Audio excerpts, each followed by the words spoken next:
함께 하나님 말씀 보도록 하겠습니다. 오늘 여러분들과 볼 성경 말씀은 요한복음 11장 14절과 15절 9절의 말씀을 가지고 여러분들과 함께 은혜 나누도록 하겠습니다. 요한복음 11장 14절과 15절 두 절의 말씀을 여러분들이 다 찾으신 줄 알고 다 함께 한 목소리로 봉독합니다. 이에 예수께서 밝히 이르시되 나사로가 죽었느니라. 내가 거기 있지 아니한 것을 너희를 위하여 기뻐하노니 이는 너희로 믿게 하려 함이라. 그러나 그에게로 가자 하시니. 아멘. 자, 오늘은 나사로야 나오너라 이 말씀을 가지고 마지막으로 여러분들과 함께 나누면서 오늘 여러분들과 주요 살필 말씀이 나사로의 죽음을 기뻐하신 이유다라는 요 말씀을 가지고 함께 은혜를 나누도록 하겠습니다. 자, 우리가 방금 읽었던 요한복음 11장 14절부터 15절의 말씀에 보니 여러분들 참 이상한 말이 나오지 않습니까? 보면 그 위에서도 마리아와 마르다가 예수님께 와서 당신이 사랑하는 나사로가 병들었습니다 라는 것을 얘기를 한단 말이에요. 그렇죠? 그렇다면 예수님께서도 뭐라고 얘기합니까? 내가 그를 사랑한다라고 얘기를 하죠. 사랑한다라고 하셨는데 예수님께서 뭐 하셔요? 오히려 이틀을 더 그곳에 유하시더란 것입니다. 그 이틀을 유하셨던 그 의미에 담겨져 있는 뜻이 무엇인지를 제가 여러분들과 지난 시간에 함께 나누었고 또 오늘 여러분들과 함께 읽었던 이 본문의 말씀에서도 참 이해하기가 힘든 그와 같은 말씀이 나옵니다. 나사로가 죽었다 그래놓고 예수님께서 뭐라고 얘기해요? 내가 참 기쁘다라고 이와 같이 예수님께서 말씀을 하신단 말이에요. 나사로가 죽었다. 내가 거기에 있지 아니하는 것을 참 기뻐한다. 그런데 그건 너희를 위함이다라고 그와 같이 얘기합니다. 아니 우리를 위한다면 어떻게 해야 돼요? 에? 아니 예수님께서 우리를 위한다면 어떻게 해야 돼요? 우리의 어려움, 우리의 환난, 우리의 고난 그 가운데에서 내가 지금 아파하고 힘들어하고 있으면 우리의 관점, 우리의 상식으로, 우리의 생각으로는 예수님이 하루라도 빨리 와서 그 나사로가 죽기 전에 그를 치유하거나 그를 살려주었으면 훨씬 더 좋았을 것이다라고 우리는 그렇게 생각을 한단 말이에요. 그런데 예수님께서는 무엇을 얘기하고 있어요 지금? 오히려 그것이 너희를 위하는 것이다라고 그와 같이 얘기를 한다. 아니 우리를 위한 것은 우리의 병을, 우리 앞에 놓여있는 이 환난을, 우리 앞에 놓여있는 큰 산과 같은 저 거대한 바위를, 홍해와 같은 그 넓은 바다를 하나님께서 하나님의 권능과 능력과 말씀으로 좀 그것들을 갈라주셨으면, 내 앞에 있는 큰 사이를 좀 치워주셨으면 우리는 그와 같은 마음을 가지고 있단 말이에요. 그런데 그렇지 않더라고요. 도대체 예수님은 도대체 우리를 무엇을 위함이기에 이와 같이 기뻐하신다라고 말씀하시면서까지 바로 그것이 너희를 위한 것이다 라고 그와 같이 얘기합니다. 그런데 그 뒤에 무슨 말씀을 하세요? 너희로 믿게 하려 함이다 라고 그와 같이 얘기합니다. 그러니까 나사로가 죽어야 그의 죽음과 부활로 교회에게 구원이 이를 수 있다라는 그거를 지금 설명하기 때문에 주님은 나사로의 죽음의 현장에 당신이 계시지 아니하였다는 것을 기뻐하는 것입니다. 그러니까 나사로의 죽음이 곧 누구의 죽음을 예표하고 있는 거예요?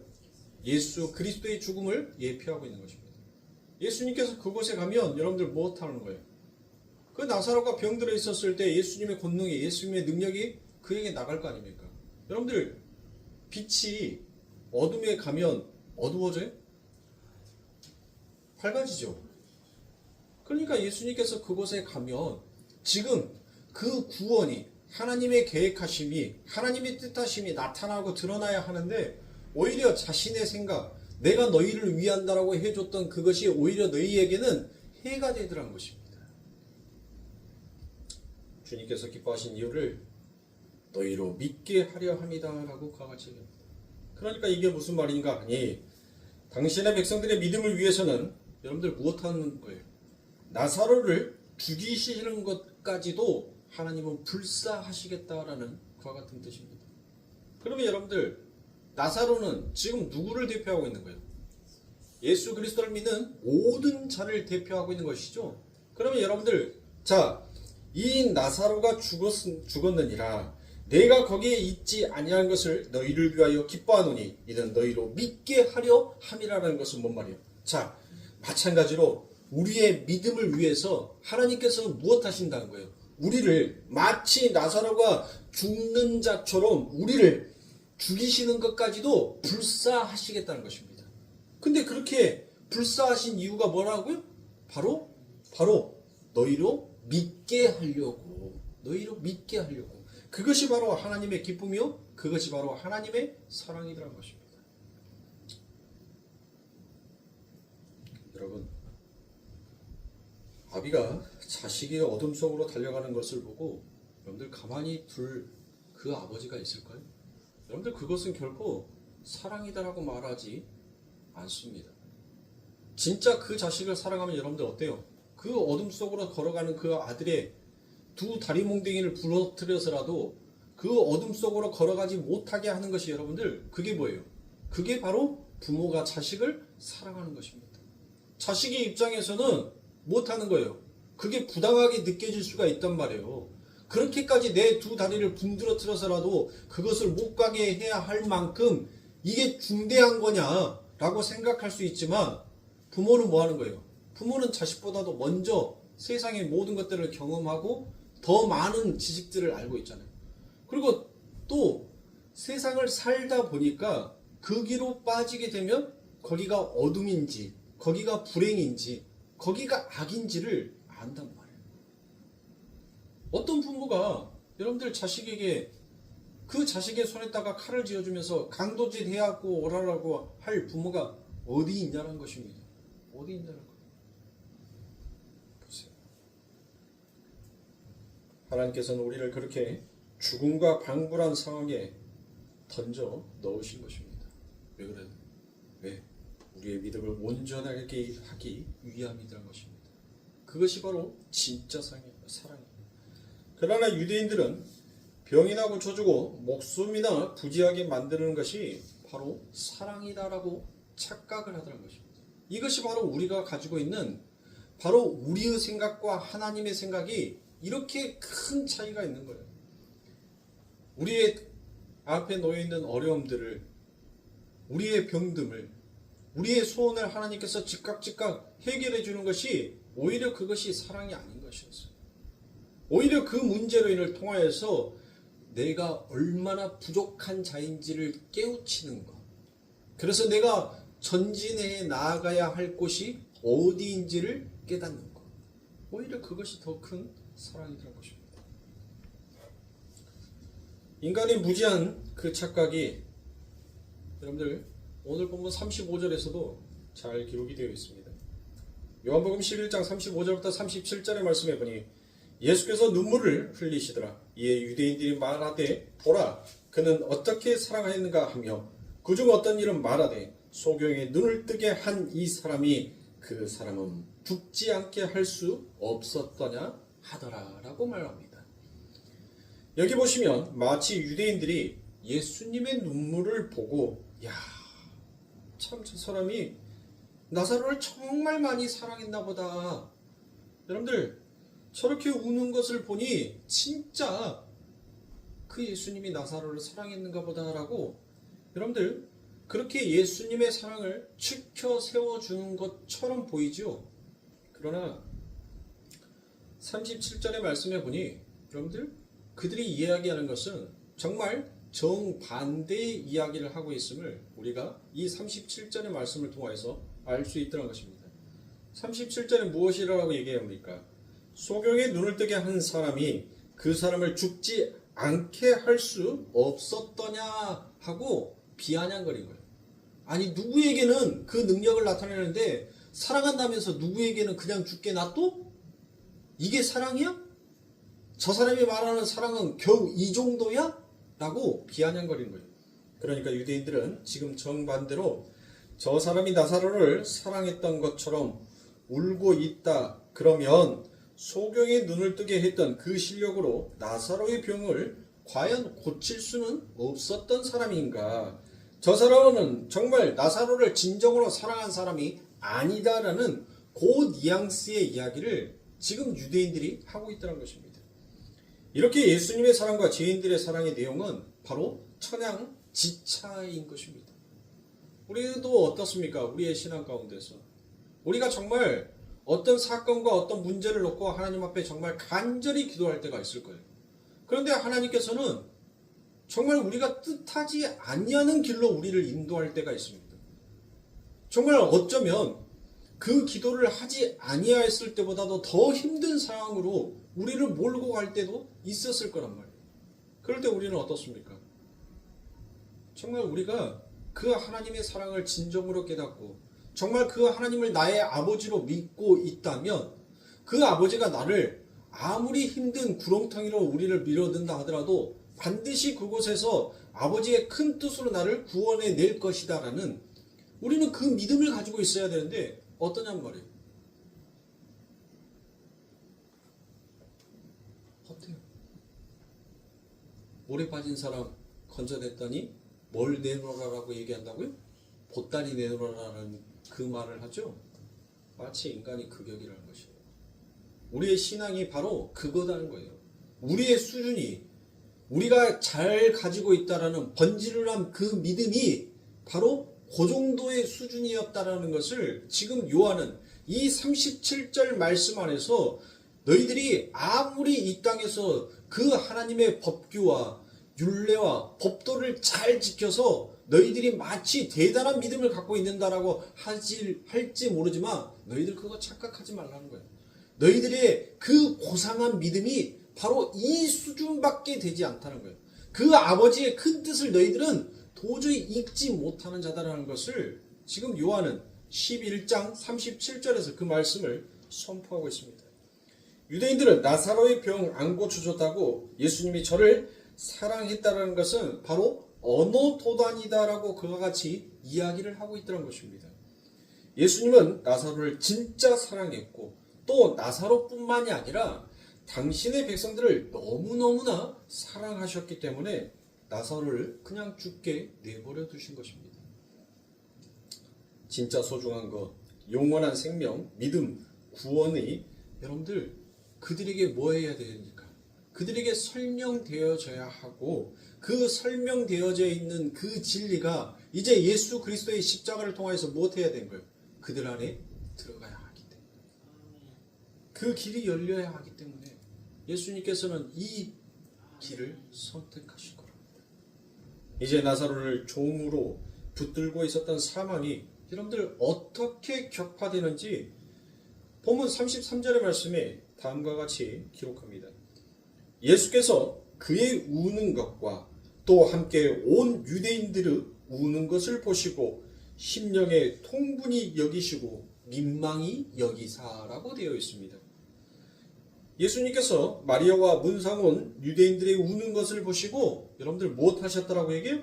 통분히 여기시고 민망히 여기셨다라고 그와 같이 되어 있습니다. 여기에서 통분히 여기다라고 되어 있는 것이 바로 헬라어 엠브리 마오마이입니다. 엠브리 마오마이.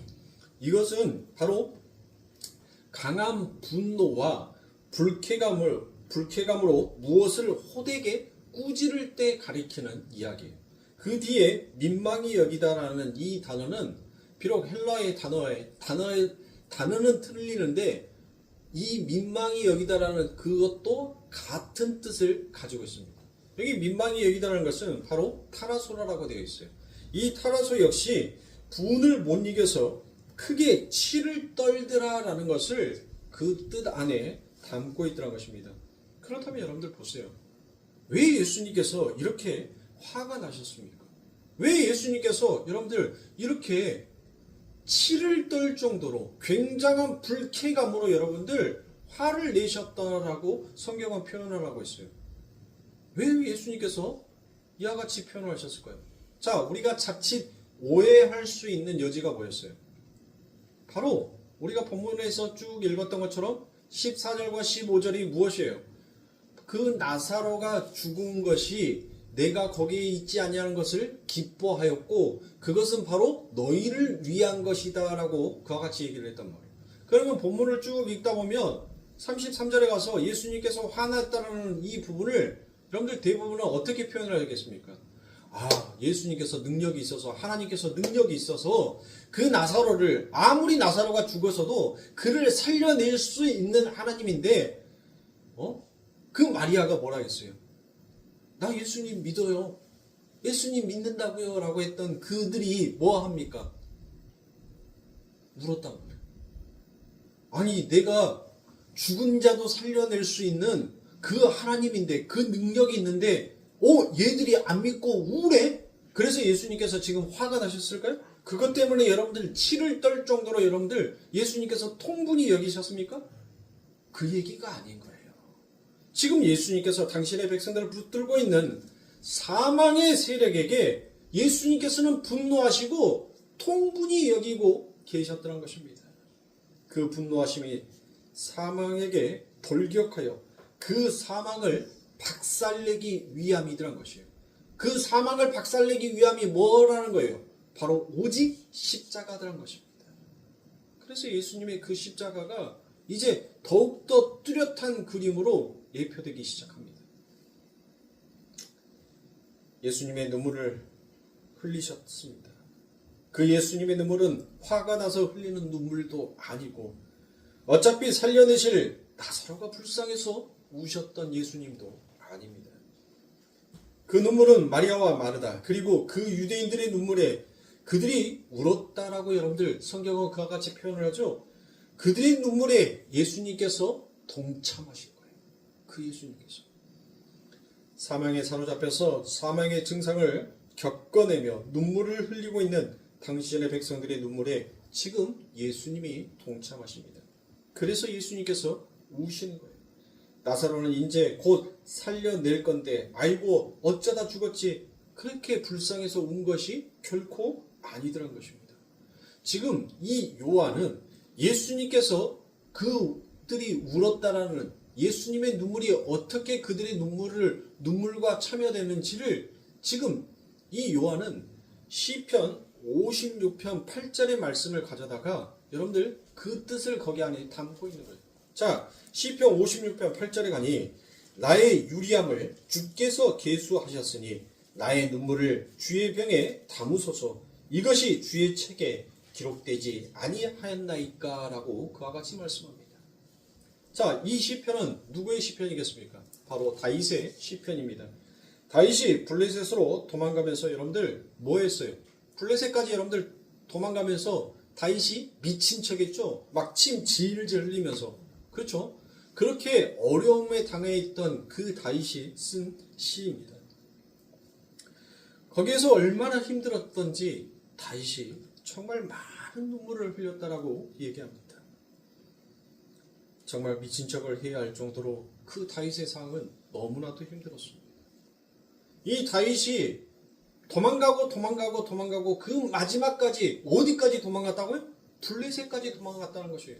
여러분들 이 블레셋은 아주 특별한 의미가 있는 거예요. 다윗에게. 그 블레셋은 뭐였어요? 그 다윗이 그 소녀 다윗이 누구였는지를 이제 하나님께서 그를 세운 곳이 바로 블레셋입니다. 바로 골리앗과 싸웠던 곳이 그곳이 바로 블레셋이지 않습니까? 그 골리앗을 싸웠던 그 다윗이 쫓겨서 이제 더 이상 갈 곳이 없어서 그 블레셋 땅에 이 다윗이 서 있는 거예요. 여러분들 생각해 보세요. 내가 어려움과 공경에 처했는데 쫓기고 피신하고 도망가고 살기 위해서 침을 질질 흘리고 미친 척을 해야 하면서까지 그렇게 자기의 목숨을 붙이기 위해서 그렇게 쫓기면서 살았던, 그래서 이제는 더 이상 내가 도망갈 곳이 없어 그 적군의 나라 블레셋에게까지 내가 쫓겨야 하는 그 신세를 봤었을 때 다윗은 어떻겠습니까? 하나님은 왜 그렇게 여러분들 몰고 가시는 겁니까? 왜 하나님은 다윗을 구원하지 않으십니까? 바로 이 세상에 치를 떨게 만드시기 위함이라는 것입니다. 하나님의 은혜를 떠난 이 세상이 얼마나 하나님의 백성들을 미워하며 그들을 싫어하고 그들을 공격하고 있는지를 여러분들 우리들이 알아야 하는 것입니다. 그래서 때때로 우리들의 삶이 그렇게 힘이 들 때가 있습니다. 다윗이 하나님께 아뢰입니다. 무엇을 아뢰입니까? 하나님은 무엇이 옳고 그런지를 다 아시지 않습니까? 하나님의 책에 다 기록되어 있지 않습니까? 라고 이야기합니다. 그 말은 하나님은 전부 무엇하고 있다는 거예요? 계수하고 계시다는 것입니다. 그걸 내가 안다는 거예요. 하나님은 머리털부터 발끝까지 우리의 모든 것을 전부 다 알고 계시다는 것입니다. 그와 같은 뜻에서 바로 하나님의 책에 전부 기록이 되어 있다라고 그와 같이 표현을 하는 거예요. 그러니까 나의 눈물을 주의 병에 담아 주옵소서라고 그와 같이 다윗은 기도할 수 있었던 것입니다. 왜요? 자신이 지금 어떤 상황, 어떤 처지에서 자신이 눈물을 흘렸는지, 내가 왜 이곳까지 올 수밖에 없었는지를 다윗은 알았던 거예요. 그래서 자신이 흘린 그 눈물조차도 못하는 거예요. 하나님은 분명 알고 계수하여 주실 것이다 라고 그 다윗은 그 하나님을 의지하였습니다. 그 쫓기는 상황, 그 마지막 그 공간 안에서까지 다윗은 그 하나님을 의지하는 그 마음의 끈을 놓지 않았던 것입니다.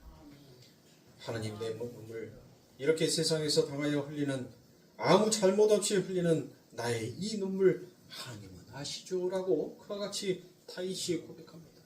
그러면서 이 눈물을 당신의 병에 담아주세요 라고 그와 같은 부탁을 합니다. 거기에 주의 책은 그 하나님의 작정과 주권, 우리를 침살킬 틈 놓지 아니하고 우리를 살피시는 그러한 하나님의 손길과 눈길, 관심을 이야기하고 있는 것입니다. 그게 바로 하나님의 책이에요. 그 하나님의 책이 이 말라기에 가서 다시 한번 등장합니다.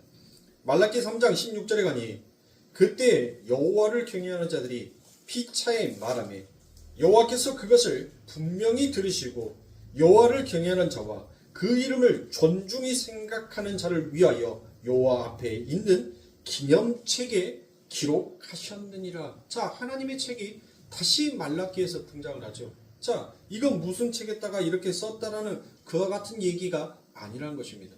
하나님은 모든 것들을 다 알고 계셨다는 것이에요.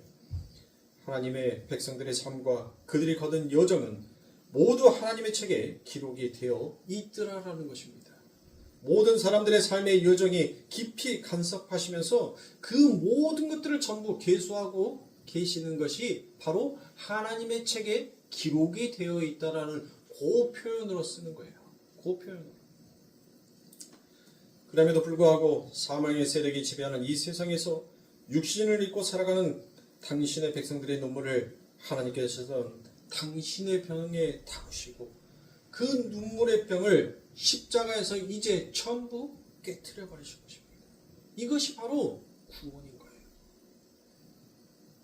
여러분이 이 땅에서 흘리는 그 눈물 하나님이 전부 다 받아다가 십자가에서 이제 싹 다 말려버리셨다는 것입니다. 그래서 다시는 여러분들이 눈에서 눈물이 흘리지 않도록, 그래서 그 예수 그리스도의 십자가를 예표하는 나사로의 사건에서 예수님이 눈물이 나왔던 것입니다. 우리들의 눈물을 담고 계신 그 예수님의 눈물의 병을 거기서 지금 예수님께서 깨고 계시더란 것입니다. 예수님이 우리의 눈물을 동참하셔서 그 눈물을 가지고 가서 죽으셨다라는 것입니다. 그게 눈물병을 깨는 것입니다. 따라서 예수님께서 나사렛 무덤 앞에서 사망에 압도되어 눈물을 흘리고 있는 마리아와 마르다, 그리고 다른 유대인들의 눈물에 동참하신 것은 바로 당신의 백성들의 눈물의 병들을 깨트리시기 위한 그 아버지 하나님의 사랑이 거기에서 또다시 한번 그려지고 있더란 것입니다. 주님은 나사로의 무덤, 돌무덤을 이제 치우라라고 말합니다. 예수님을 믿는다라고 하는 마르다와 마리아가 다시 한번 그들의 불신이 무엇인지를 또다시 한번 폭로가 됩니다. 주님이 다시 살리실 것을 믿습니다라고 그와 같이 고백했습니다. 분명히 여러분들 그렇게 고백했던 마리아와 마르다. 그런데 여러분들 무엇합니까? 예수님께서 그런 무덤의 문을 열어라라고 명하십니다. 근데 그들이 예수님의 기적, 예수님의 말씀의 권세 앞에서 정말 그들이 믿음이 있었다면 아멘, 할렐루야 하면서 그 하나님의 이름을 찬송해야 할 그 자리에서 그들이 무엇합니까? 내 오라비가 죽은 지 나흘이 되었나이다. 벌써 썩은 냄새가 진동을 하는데 굳이 문을 열려고 왜 그러십니까? 라고 오히려 그 예수님께서 하시려고 한 그 일을 방해하더란 거예요. 여러분들 보세요. 누구의 모습이 문득 그려집니까? 주는 그리스도시요 살아계신 하나님의 아들입니다라고 고백했던 그 베드로. 내가 죽어야지 너희에게 생명이 간다라는 그 하나님의 진정한 참된 뜻이 무엇인지를 몰랐던 그 베드로가 당신은 절대 죽으면 안 돼. 당신을 죽이는 자는 내가 그를 죽일 것이다라고 오히려 하나님의 일을 방해하더라고요. 바요나 시몬아 네가 복이도다. 그렇게 하나님으로부터 칭찬받았던 그 베드로가 오히려 하나님의 일을 도우는 것이 아니라 오히려 하나님의 일을 해방하는 자로 서 있다는 거예요. 여기도 보세요. 그 잘난 믿음. 그렇게 하나님께서도 인정했던 그 제자의 믿음이 결국 요 정도밖에 안 된다는 거예요. 이 정도밖에. 왜 우리가 날마다 그 하나님으로부터 그 힘든 고난을 받는지 여러분들 인지하시겠습니까? 제가 주일날 여러분들에게 매를 대해서 설명을 드렸습니다. 그 매가 150일이라는 그 시간 동안 자신의 깃털을 빼고 발톱을 뽑고 부리를 벽에다 부딪히면서 여러분들 그 고행의 시간을 보낸다고요. 그리고 난 다음에 그 매가 150일이 지나서 모든 것들이 이제 자신의 처음의 상태로 되돌아오니 창공을 다루기 시작하더라는 것입니다. 성도는 바로 그 고난의 시간을 지나야 우리에게 무엇이 오는 거예요? 축복이 온다는 것을 믿고 가는 자인 거예요. 고난이 없는 축복은 있을 수가 없는 겁니다. 그 고난을 통하여서 우리에게 온 축복이 얼마나 감사요, 얼마나 하나님의 그 은혜인지를 우리는 그것을 배우는 거예요.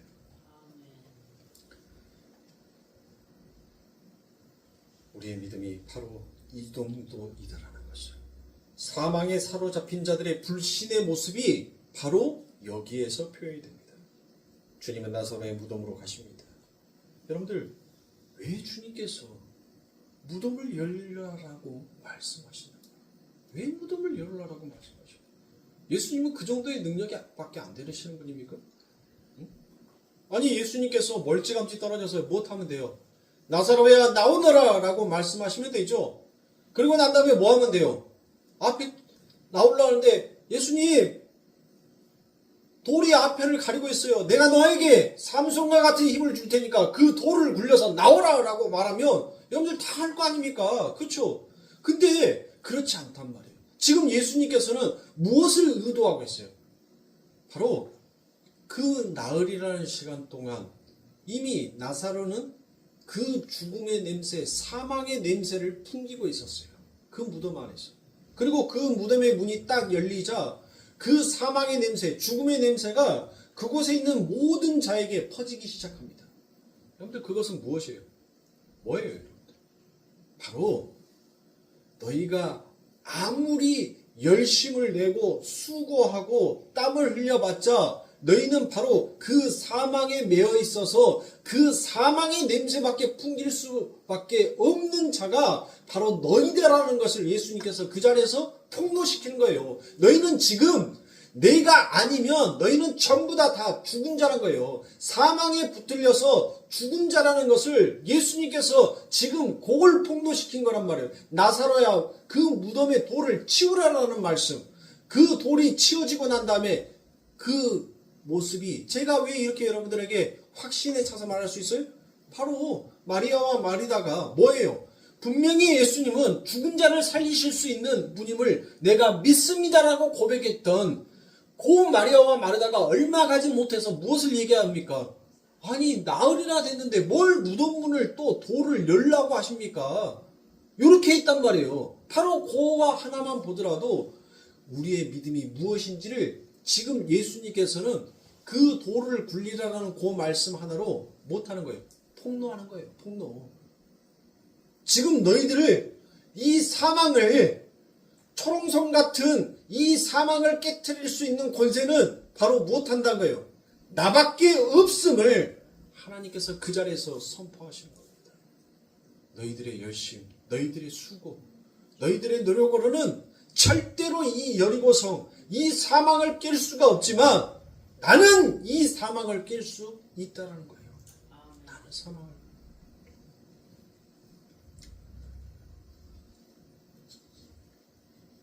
그래서 여러분들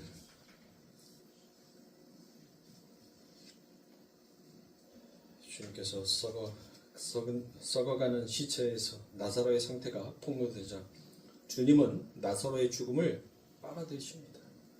그 사망을 품에 안고 십자가에 죽어버리심으로 당신의 백성들을 그 사망에서 풀어놓으십니다.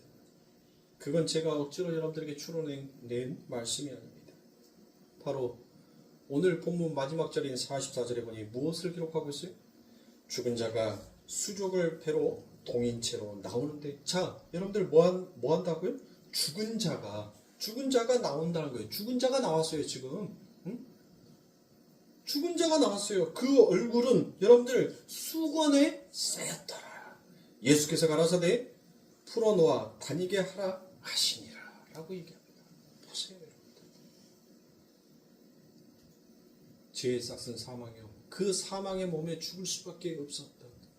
우리가 열심히 산다라고, 열심히 노력해서 그 천국을 위해서 우리가 산다라고 기껏 우리가 얘기했는데 우리는 못한 자라는 거예요. 그 썩은 내 나는 무덤 안에서, 우리는 거기 안에서 우리의 열심으로, 우리의 수고로, 우리의 노력으로 열심히 그 악취를 지우려고 했지만 그 악취는 지워지지 아니하는 악취라는 것이에요. 왜요? 지금 뭐를 보고? 우리가 우리의 몸을 싸매고 있는 그것이 바로 사망이라는 거예요. 사망. 근데 이제 그 사망을 누가? 바로 예수 그리스도가 이제 명하십니다. 그 사망을 풀어라 라고 얘기를 하는 거예요. 그 하나님의 권능, 그 하나님의 사랑으로 당신의 사랑하는 그 자녀에 묶여져 있는 그 사망을 보시고 분통히 여기시고 통분히 여기시고 분해하시는 거예요. 왜 내 사랑하는 아들을, 왜 내 사랑하는 딸을, 이 사망아 네가 왜 붙들고 있니? 이제 그 사망의 권세를 내가 깨겠다는 거예요. 그러면서 무엇하라고 얘기합니까? 예수님께서 가라사대 풀어놓아 다니게 하라 하시니라 라고, 그 예수님의 권능과 능력이 여기 안에서 표출되지 않습니까? 자, 수건을 쌓였다는 것이 여러분들 아주 중요한 단어입니다. 여기서 수건이라고 되어 있는 것이 바로 수다리온이에요. 수다리온. 이 수다리온이라는 것은 여러분들 딱 성경에서 2번 사용이 됩니다. 2번. 바로 이 수다리온이라는 단어가 어디에 사용이 되는가 하니 바로 예수님의 얼굴을 덮었던 그 수건과 동일한 단어로 쓰이더란 것입니다. 자, 요한복음 20장 7절입니다. 또 머리를 쌌던 수건은, 자, 여기에서 또 머리를 쌌던 수건은, 이 수건이 바로 수다리온이에요. 수다리온. 자, 세마포와 함께 놓이지 않고 딴 곳에 개겨 있더라 라고 되어 있습니다. 자, 요한이 수다리온이라는 단어를 통해서 바로 무엇을 얘기하는 겁니까? 바로 나사로의 죽음이 예수님의 죽음이었고 그 나사로의 부활이 바로 예수님의 부활이다라는 그 하나의 그림을 정확하게 그려놓고 있는 것입니다.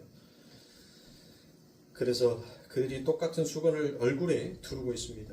그들의 죽음과 부활은 같은 것이다라는 것을 이야기하고 있다는 것이에요. 나사로가 예수님의 죽음과 부활에 참여하고 있음을 보여주고 있는 것입니다. 그리고 수위로 결박이 되어 있던 그 나사로를 풀어 놓아 다니게 하라라고 그와 같이 말씀을 합니다. 수위는 여러분들 사망을 상징하는 것이죠. 그렇죠? 사망을 풀어서 놓아 다니게 하라라고 그와 같이 얘기합니다. 그 단어가 아피헤미 휘파코라는 그와 같은 단어입니다. 아피헤미 휘파코라고 되어 있어요. 사망을 풀어서 놓아 다니게 하라라는 그 말씀인 겁니다. 어떻게 나사로가 죽음을 상징하는 그 수위의 결박에서 풀려나게 되었는지를 요한복음 18장으로 가면 요한이 거기에서 또다시 한번 아주 친절하게 설명을 해줍니다. 자, 요한복음 18장 8절과 12절 두 절의 말씀입니다. 예수께서 대답하시되 너희에게 내노라 하였느니라. 나를 찾거든 이 사람들이 가는 것을 용납하리라 하시니. 12절입니다. 이에 군대와 천부장과 유대인들의 하속들이 예수를 잡아 결박하여라고 되어 있습니다. 자, 그렇죠. 예수님께서 자기를 결박하려 온 군대에게 이 사람들을 가리키는 것을 용납하라라고 그와 같이 얘기합니다. 그러면서 여러분들 무엇을 얘기해요? 제자들을 풀어줘라라고 얘기를 해줘. 풀어놓아 가게 하라라고 말씀하십니다. 그리고 난 다음에 그 제자가 풀리고 난 다음에 누가 결박을 당해요? 바로 예수님이 결박을 당했죠. 자, 여기에서 풀어놓아 가게 하라라고 되어 있는 것이 바로 우리가 아까 읽었던 그 나사로를 이제 풀어 가라사대 그를 풀어 놓아 다니게 하라라는 그 말씀과 똑같은 단어라는 거예요. 그 말씀과. 자, 그런데 그들을 풀어놓은 대신에 예수님께서 결박을 당하더란 것입니다. 그러니까 이 단어를 요한이 나사로의 그 사건과 예수님의 결박당하는 사건에 똑같이 등장을 시켜서 뭔가를 지금 연결하여 설명을 하고 있습니다. 그 나사로가 사망에 묶여있던, 수위에 묶여있던 나사로가 풀려서 자유롭게 새로운 피조물로 탄생하게 되는 이야기는 바로 예수님이 사망의 결박당함으로 말미암아 무엇한다는 거예요? 그가 풀려나게 된다는 것입니다. 그러니까 한글 개역 성경만 가지고는 우리가 성경을 깊이 이해하기가 힘듭니다. 왜냐하면 성경의 1차 수신자들은 바로 이런 단어들이 나왔었을 때 그 단어들이 가지고 있는 뜻이 무엇인지 그들은 금방 이해했단 말이에요. 금방 알아먹었어요. 그래서 성경을 읽고 그들은 감동을 받았던 것입니다. 그런데 11장 43절에서도 분명히 나타납니다. 요한복음 11장 43절의 말씀해 보니 이 말씀을 하시고 큰 소리로 나사로야 나오라 부르시니라고 되어 있습니다. 그렇죠? 여기서 큰 소리로 부르다라고 번역이 된 것이 바로 크라우 가조입니다. 크라우 가조. 이 크라우 가조라는 것은 요한복음에서 딱 6번 나옵니다. 그런데 여기 이외에 다른 곳에서는 전부 유대인들이 예수님을 십자가에 못 박아 죽여라 라고 외쳤었을 때 그 5번이 전부 사용이 되더라고요. 그러니까 여러분들 이 크라우저라는 단어는 여기서 썼다는 이 단어는 아주 예외적인 단어들이라는 것입니다. 그러니까 지금 요한은 사망에 물려있던 나사로가 살아나기 위해서는 반드시 예수님의 죽음이 전제되어야 한다는 것을 명확하게 보여주고 있습니다. 그래서 무엇하는 거예요? 나사로야 나오라 라고 그가 나올 수 있는 것은 바로 예수님께서 십자가 못 박아 죽어야 된다는 것을 설명하여 주기 위함이라는 것이에요. 그러니까 전부 다 다른 것은 예수님께서 우리들에게 왜 너 나에게 유익 주지 않아? 왜 나의 어려움 해결해 주지 않아? 왜 내 배고픔 해결해 주지 않아? 왜 내 목마름 해결해 주지 않아? 그거 해결 안 해주면 난 너 죽일 거야. 그래서 그들이 뭐 했어요? 크라우저 저 죽여라라고 외쳤단 말이에요. 근데 그들의 죽음이 그들의 사망이 어떻게 그 사망에서 풀려나게 되는지를 예수님께서 말씀하는 거예요. 이 5번은 바로 피조물이 인간의 피조물이 하나님 앞에 항변하는 소리면 지금 이 여기에 쓰인 이 크라우저는 뭐예요? 하나님께서 피조물에게 하나님의 그 사랑을 던져버리는 거예요. 그 사망의 권세를 깨는 그 하나님의 사랑이 선포되어지더란 거예요.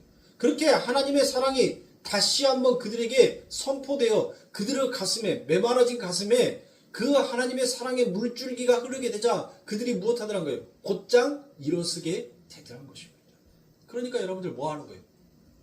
바로 하나님께서 에덴이라는 동산지기에서 아담과 하와가 그 에덴이라는 동산지기를 떠나죠. 그리고 여러분들 그러면 이 에덴이라는 동산지기는 여러분들 그대로 남아있어요? 아니면 없어진 거예요? 그대로 있잖아요. 그대로.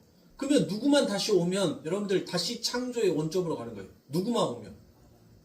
아담과 하와가 여러분들 그 에덴의 동산지기에 다시 되돌아오면 그 에덴의 동산지기는 처음 하나님께서 창조하셨던 그 창조의 원으로 다시 가는 거 아닙니까? 그러면 모든 대자연은 여러분들 그대로란 말이에요. 하나님께서 만들어 놓으신 그 자리, 그 순환대로 여러분들 그대로 계속 흘러가요. 근데 인간만 없어요, 지금. 그러니까 뭐 하는 거예요?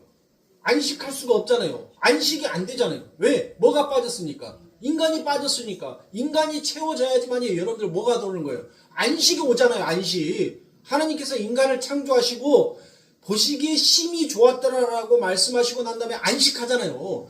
지금 그 인간을 회복시켜서 하나님은 뭐 하는 거예요? 그 에덴이라는 동산지기에 그 인간이 들어가야지 이제 진정한 안식이 완성이 된단 말이에요. 그것을 지금 풀어내는 거예요. 그거를. 근데 인간 스스로는 절대로 그 에덴의 동산에 자신의 힘으로 자신의 능력으로는 절대로 갈 수가 없어요.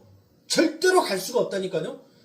그 길을 열어줘야지만이 그래야지만이 여러분들 갈 수가 있어. 인간의 능력으로 아무리 인간이 의롭다 하더라도 여러분들 뭐 한다는 거예요? 하나님의 허락 없이는 함부로 들어갈 수가 없는 곳이란 말이에요. 아무리 인간이 하나님을 위해서 제사를 지내는 큰 대제사장이라 한다 할지라도 하나님의 허락하에만 그곳을 들어갈 수가 있다는 거예요. 그러면 인간이 자신의 노력으로, 자신의 수고로, 자신의 열심으로 아무리 에덴의 동산지기를 가려고 했는데 그 방법이 여러분들 갈 수가 있냐고요? 못 가더란 거예요. 안 되더란 거예요. 그래서 예수 그리스도께서 오시는 거예요. 그리고 당신의 그 몸으로 이제 그 생명의 문, 그 양의 문을 열어버리시는 겁니다. 그리고 당신의 자녀들이 그 양의 문, 에덴의 동산으로 들어가는 거예요. 거기 들어가서 여러분들 이제 하나님의 보시기에 심히 좋았더라. 하나님의 사랑의 생명이 그들 안에 흐르게 되면 못하는 거예요. 그들이 바로 하나님과 연합한 자가 되는 거잖아요. 그렇게 하나님과 연합한 자가 되면 그들이 여러분들 뭐 하는 거예요? 그렇게 되면 안식이 되죠. 안식이 되면 여러분들 뭐 하는 거예요? 예수님께서 십자가에 예수님께서 다시 이 땅에 오시면 여러분들 뭐 하는 거예요? 이 세상 끝이죠. 그리고 난 다음에 예수님께서 당신의 백성들 구름 태워서 하늘 위로 올라가시면 이 세상은 더 이상 없단 말이에요. 그렇죠? 그게 안식이에요. 그게 안식. 그러니까 창세기에 관련되어 있는 그 말씀을 지금 성경에서 예수님께서는 절대 죽었다 깨어나도 너희의 공로, 너희의 열심으로는 절대 이 땅에 이룰 수가 없어. 바로 내 희생, 내가 너희들에게 그 문을 열어줘야지만이 너희는 올 수 있다라는 것을 예표하는 거예요. 그래서 여러분들 예수님께서 에덴 동산에서 쫓겨난 그 아담과 하와에게 예수님 스스로, 하나님 스스로 당신을 죽이죠. 당신을 자해한단 말이에요. 당신을 죽여서 그들에게 뭘 줘요? 가죽옷을 입히잖아요. 바로 예수 그리스도의 보혈의 옷을 입어야지만이 그가 산자다라는 거예요. 그가 하나님과의 관계가 끊어졌지만 그래야지만이 그것을 입어야지만이 하나님과 관계를 맺을 수 있는 자라는 거예요.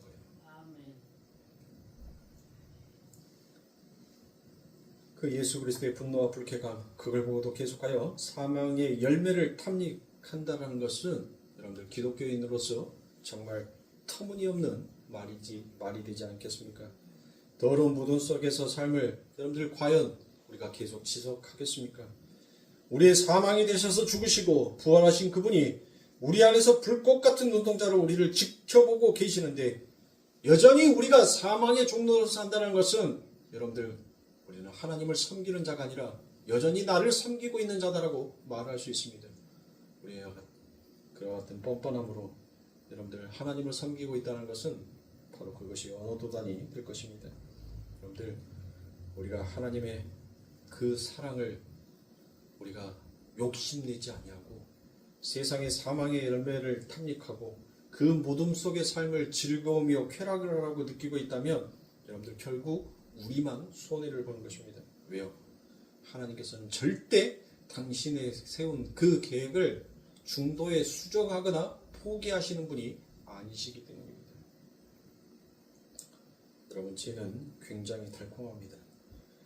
그래서 어느 때는 사이다가 튀는 것처럼 산뜻하고 재미있기까지 합니다. 그런데 그것이 우리가 송도가 맞으면 송도에게는 반드시 그 모든 것이 고통으로 되돌아올 수밖에 없다라는 것을 알아야 합니다. 그거는 우리가 우리의 신앙 가운데서, 우리의 삶 가운데서 얼마나 많이 경험하셨습니까?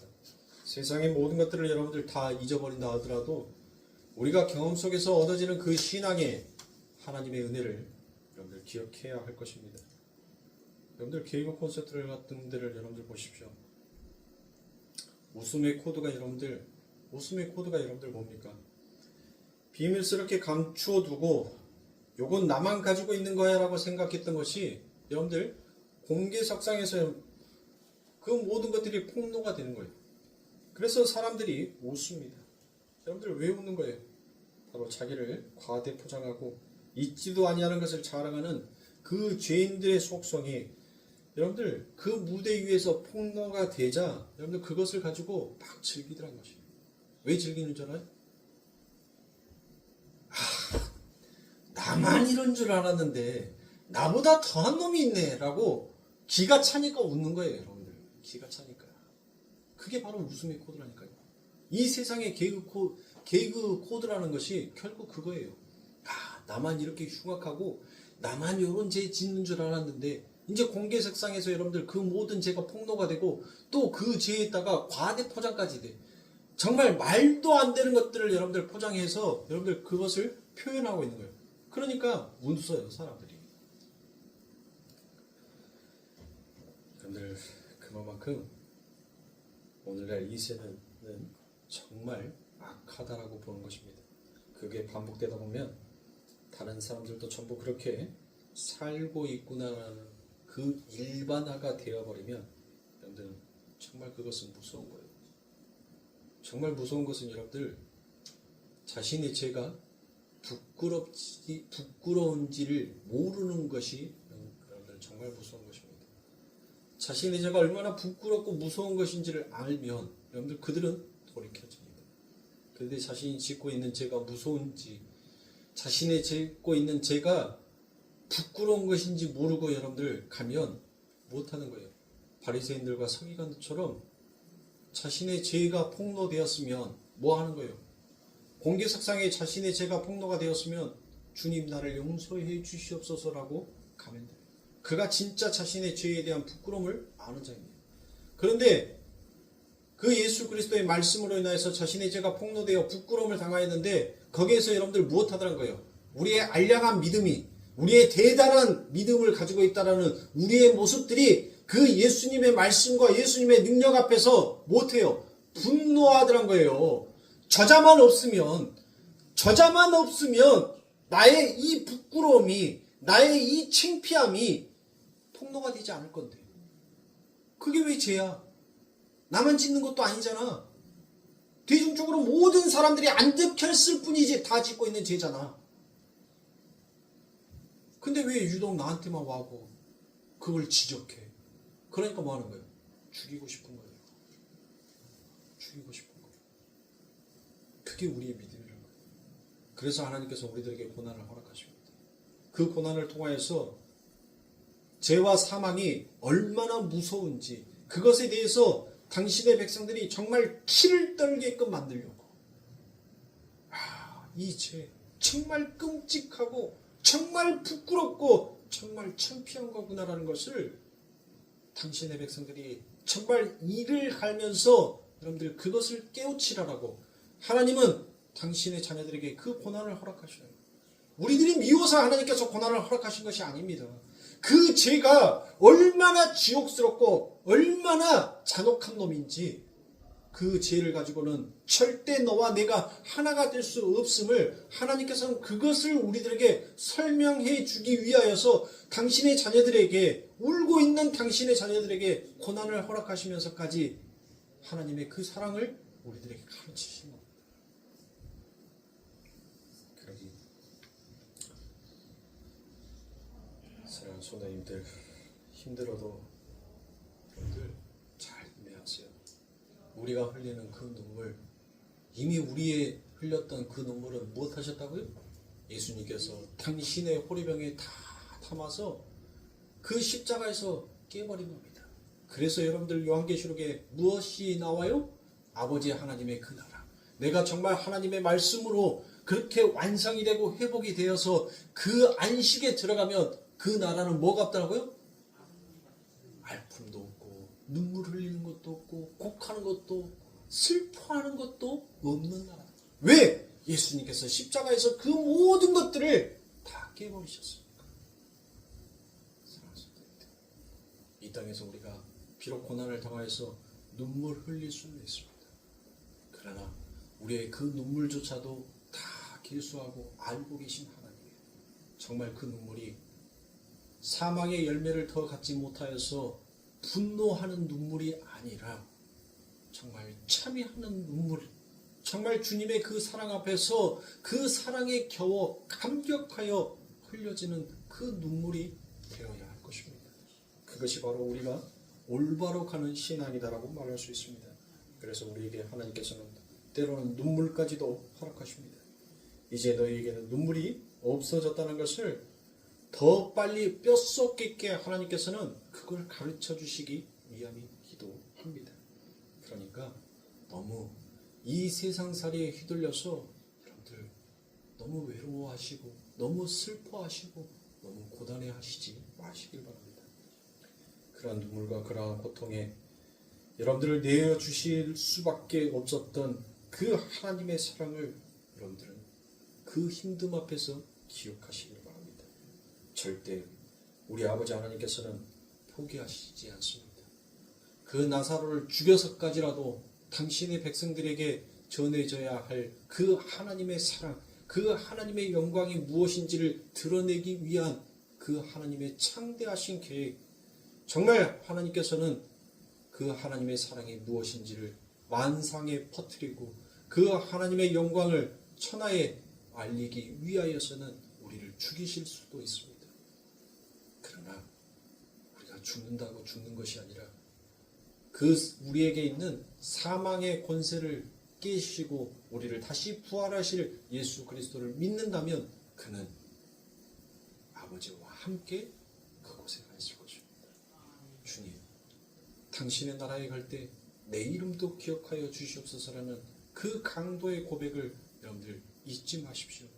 우리가 우리의 신앙 가운데 정말 간직하고 가야 할 것. 내 모습이 아니라 그 하나님의 은혜로만 갈 수 있는 그 나라, 하나님 나를 기억해 주시옵소서라는 그 고백으로서 우리 사랑하는 성도님들 신앙생활 정말 주를 바라보시면서 열심히 달려가시는 우리 성도님들이 되시기를 주님의 이름으로 축원합니다. 기도하겠습니다.